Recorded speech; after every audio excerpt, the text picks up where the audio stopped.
هلو گایز، خوش اومدید به اولین ویدیو یوتیوب. من عرفانم، یا میشه گفت همون ادمین چنل گود آریل تیوی توی یوتیوب. خیلیتون آریل رو میشناسید، حالا یا از این اسم عنوان میکنید یا از خود این آریل تیوی. حالا همون آنیتا یه پلیر واقعا ندیدم آقا، 2 ساعت دختر ندیدم بود دستش. کسی که اصلا ادعایی نداره، سعی میکنه آروم باشه، در خودش باشه. حالا این یه سری جاهایی میبینید که صفحه فریز میشه، مشکل دیوایسشه و دیگه چیزیه که بودجهشه نمیتونه کاری کنه و واسه همین بوده شنیدم. حالا چون این اولین ویدیویی که توی یوتیوب میذاره، نه من از شما شناخته دارم، نه شما منو میشناسید، حالا آنیتا یا هر کس دیگه ایه. گفتم حالا تا بخوام خود ویدیو اصلش شروع کنیم یه سری توضیحات بدم، ولی قبل از همه این توضیحات بریم یه لیست ببینیم وسط حالا هایلایت کیل.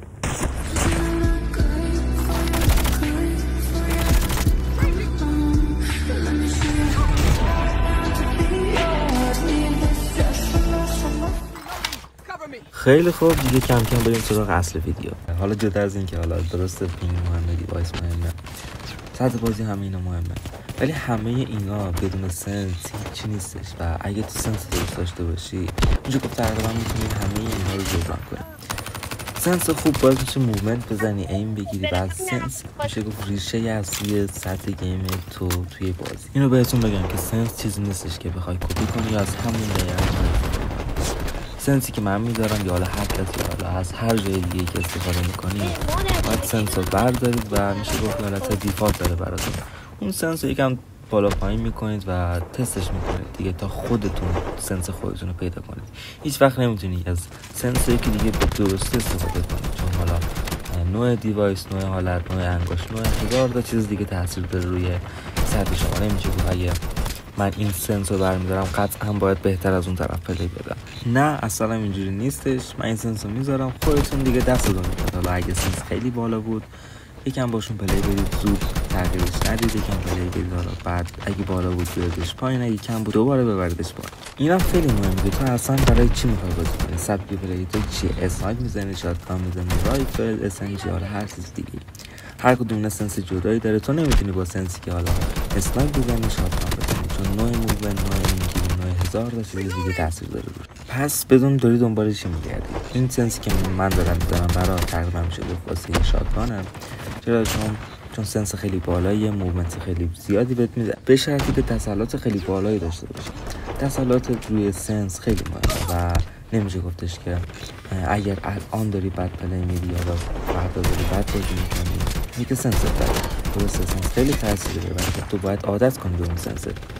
بعضی جا هستش که کم میاری، مثلا برای اینکه وسط فایت دستت نمیچرخه، نمیرسه به این جا میمونه، هزار تا چیز دیگه. اون موقع باید بفهمی که واقعا سنست کمه یا زیاده.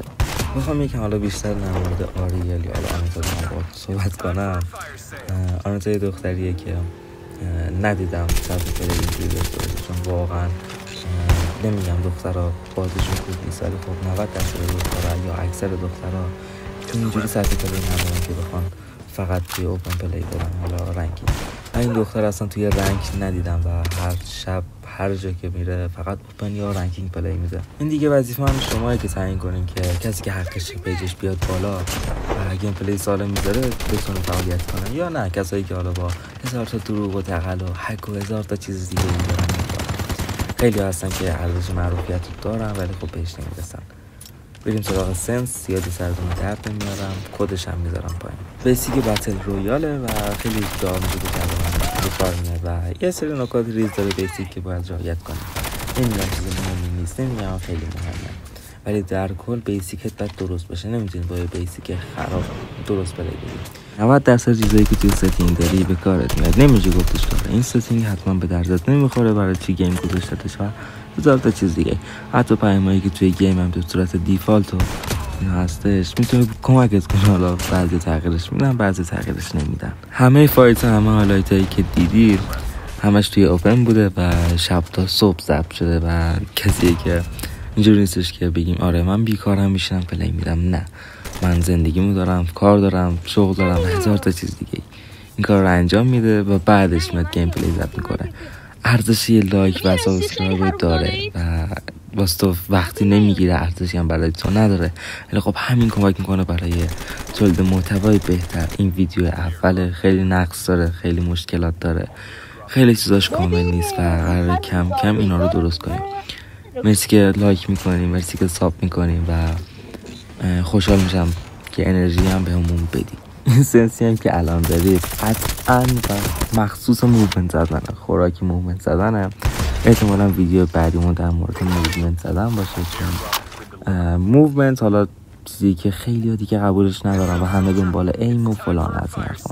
اصلا موومنت زدن خیلی فرق داره. فکر کن تو یه جوری داری کاراکتر تو تکون میدی که طرف از اون ور تو رو داره نگاه میکنه. خود آدم میفهمه که کی میبره کی میخوره.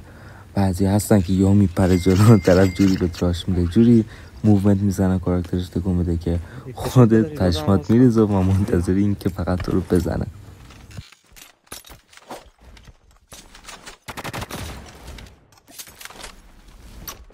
خب دیگه تمام شد. اینم از اولین ویدیومون بودش. امیدوارم که سنس به دردت بخوره. تا ویدیوی حالا یه موومنت و دراف شده قشنگه. لایک و سیو بزن. امیدوارم که خوشت